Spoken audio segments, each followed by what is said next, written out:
인도의 한 작은 도시에서 일어난 실종 사건이 결국 전 국가를 뒤흔드는 충격적인 진실로 이어졌습니다. 2012년 5월의 어느 따뜻한 날, 일상적인 순찰을 마치고 돌아가던 경찰관이 우연히 발견한 것은 단순한 교통사고 현장이 아니었어요. 그 작은 발견이 훗날 인도 사회 전체를 경악시킬 거대한 비밀의 시작이었다는 사실을 그때는 아무도 몰랐죠. 이 모든 이야기가 어떻게 시작되었는지 지금부터 차근차근 들려드리겠습니다. 가네시라는 이름의 지역 경찰관이 평소와 다름없는 업무를 끝내고 파출소로 향하던 길이었습니다. 한적한 산길을 달리던 중 도로 한복판에 떨어진 망고 하나를 발견했어요. 별것 아닌 일이라고 생각하며 차에서 내려 망고를 치우려던 순간 코끝을 찌르는 이상한 냄새가 났습니다.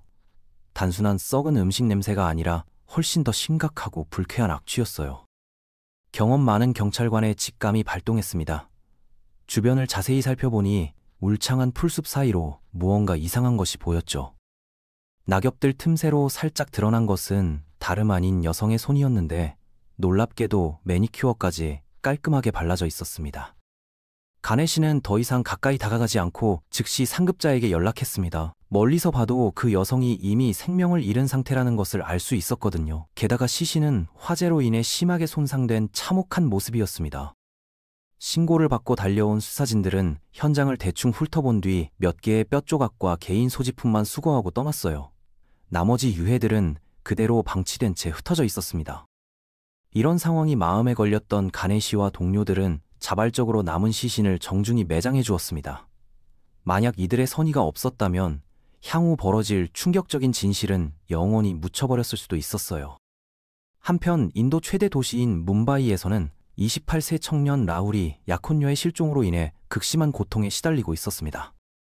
쉬나라는 이름의 그 여성은 2012년 4월 24일 밤 이후로 연락이 완전히 끊어진 상태였거든요. 그날 저녁 라울은 평소와 같이 쉬나를 약속 장소까지 차로 데려다 주었습니다. 그녀가 만나기로 한 사람은 인드란이라는 중년 여성이었어요. 그런데 만남이 끝날 시간이 한참 지났는데도 쉬나로부터 아무런 소식이 없었습니다. 걱정이 된 라울이 인드라니에게 전화를 걸어 문의했을 때 돌아온 대답은 예상과 완전히 달랐어요. 인드라니는 쉬나와 만난 적이 없다고 잘라 말했습니다. 더욱 놀라운 것은 이들 사이에 복잡한 관계였습니다.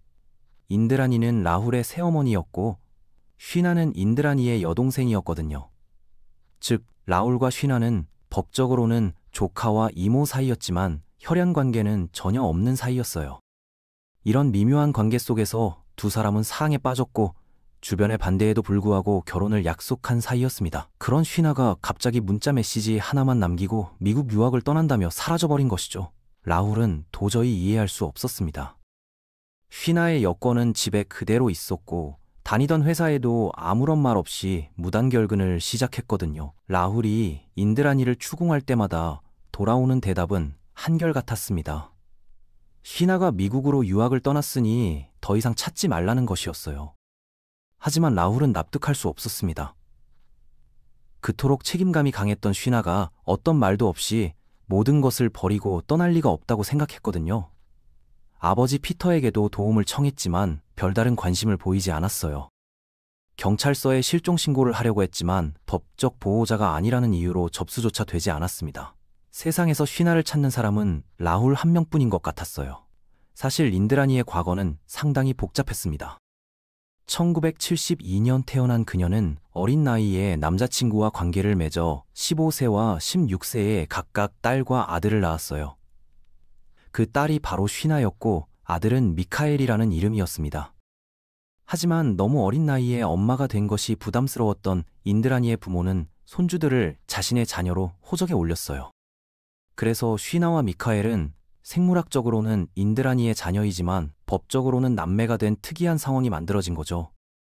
인드라니는 곧 첫 남자친구와 헤어지고 성공을 위해 아이들을 부모에게 맡긴 채 홀로 콜카타로 떠났습니다. 그곳에서 인드라니는 산지브라는 사업가와 만나 결혼하게 됩니다. 이때도 그녀는 자신의 과거를 완전히 숨겼어요.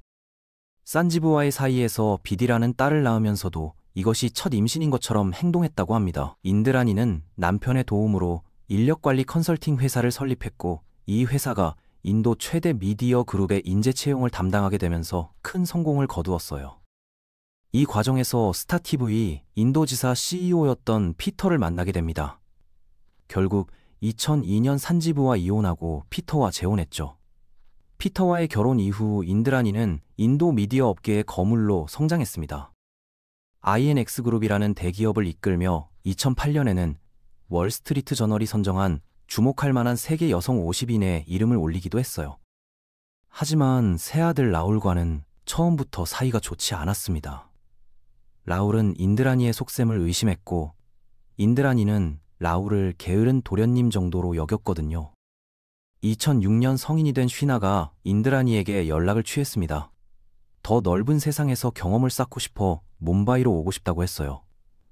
인드라니는 의외로 쉽게 허락했지만 한 가지 조건을 내세웠습니다. 절대 누구에게도 모녀관계라는 것을 밝히지 말라는 것이었죠. 쉬나는 이 조건을 받아들였고 피터와 인드라니의 저택에서 생활하기 시작했습니다. 2008년 영국 유학을 마치고 돌아온 라훌과 만나면서 두 사람은 사랑에 빠졌어요. 이모와 조커라는 관계 때문에 가족들의 반대가 심했지만 라울과 쉬나는 함께 집을 나와 동거를 시작했습니다. 하지만 쉬나는 마음 한편으로 죄책감을 느끼고 있었어요. 자신 때문에 라울이 아버지와 멀어졌다는 생각 때문이었죠. 그래서 2012년 4월 관계를 회복시키기 위해 인드라니와 만나기로 했던 겁니다.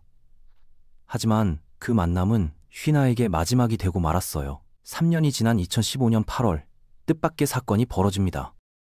뭄바이 경찰이 불법 총기 소지 혐의로 샤마르라는 남자를 체포해 조사하던 중 그가 갑자기 살인사건에 연루되었다고 자백한 거예요.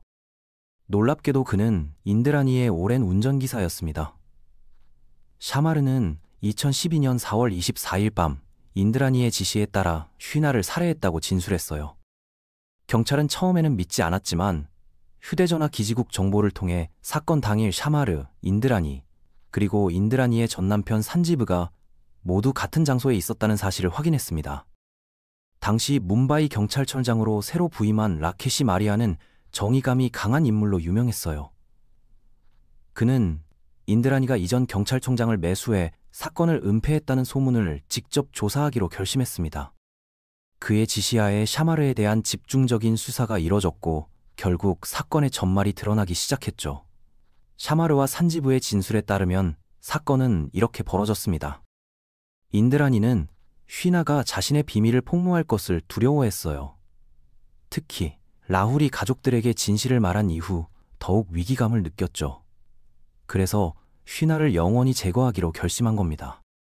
2012년 4월 24일 밤 인드라니는 쉬나를 차에 태우고 외딴 곳으로 데려갔어요. 수면제를 탄 음료를 먹인 뒤 의식을 잃은 쉬나를 산지부가 목 졸라 살해했다고 합니다. 이후 시신에 휘발유를 부어 태운 뒤 현장을 떠났죠. 2015년 8월 25일 인드라니가 체포되었고 이튿날 산지부도 체포되었습니다.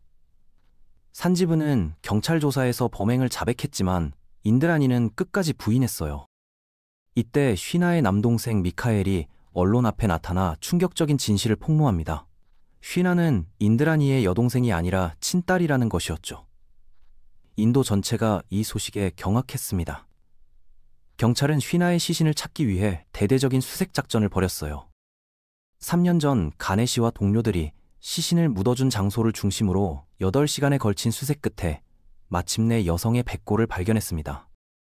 DNA 검사 결과 이 유골이 목이 졸려 사망한 23대서 25세 여성의 것이며 인드라니의 친딸임이 확인되었어요.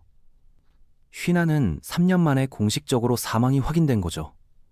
2017년 재판이 시작되었지만 인드라니는 여전히 무죄를 주장했습니다. 심지어 법정에서 쉬나가 자신의 아버지에게 성폭행을 당해 태어난 아이라는 충격적인 주장까지 했어요. 하지만 이런 주장들은 근거가 없는 것으로 밝혀졌습니다. 재판 과정에서 인드라니와 피터가 회사 자금을 횡령했다는 사실도 드러났는데 일부에서는 쉬나가 이 사실을 알고 있었기 때문에 살해되었다는 추측도 나왔어요. 인드라니가 저지른 범죄의 동기는 여러 가지가 복합적으로 얽혀 있는 것으로 보입니다.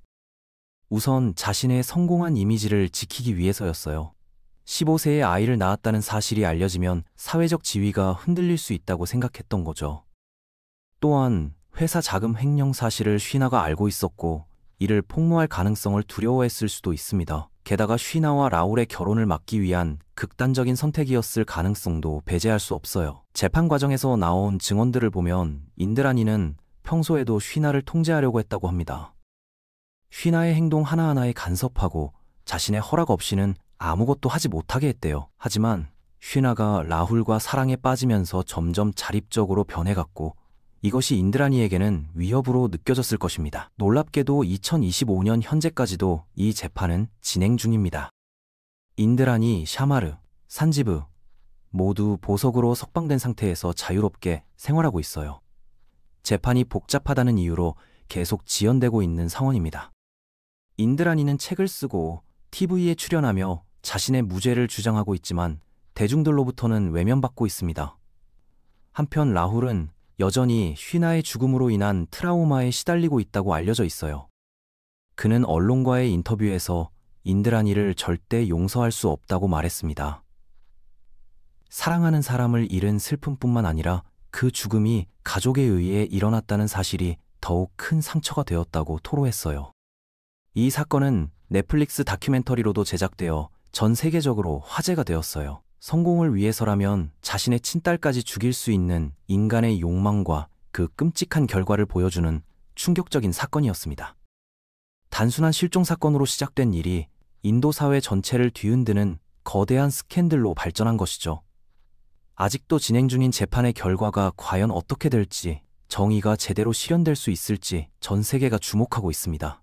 여러분의 생각은 어떠신가요? 시청해주셔서 감사합니다.